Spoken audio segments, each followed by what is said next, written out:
দীর্ঘ টালবাহানার পর অবশেষে বন্ধ হয়ে গিয়েছে নদিয়ার রানাঘাটের কামালপুর অভিযান সংঘের 112 ফুটের দুর্গা প্রতিমা। ক্লাবের সভাপতি তথা স্থানীয় তৃণমূল পঞ্চায়েত সদস্য শ্রীবাস বিশ্বাস বলেছেন, একদিকে প্রশাসন সহযোগিতা করছে না, অপরদিকে বিষয়টি নিয়ে এখনো আদালতে বিচারাধীন বিষয়। তাই যতক্ষণে বিচার ব্যবস্থার সিদ্ধান্ত আসবে ততক্ষণ পুজো করা সম্ভব নয়। তাই এই বছরের মতো সকল গ্রামবাসী এবং ক্লাব কর্তৃপক্ষের মিলিত সিদ্ধান্তে বন্ধ করে দেওয়া হয়েছে 112 ফুটের সূর্য দুর্গা প্রতিমার পুজো। তিনি আরো জানান, বড় পুজোই শুধু নয়, এই ক্লাবে কোনো ছোট পুজোর আয়োজন করা হবে না। এই বছর যদি কোনো সময় মা দুর্গা চান তাহলে আবারও কোনো একটা সময় রানাঘাট কামালপুর অভিযান সংঘ মাতৃবন্দনায় ব্রতী হবে।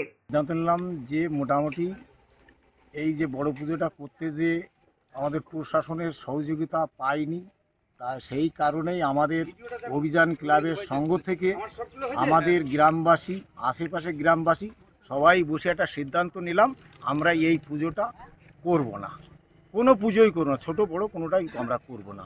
আজকের থেকে আমাদের বন্ধ হয়ে গেল।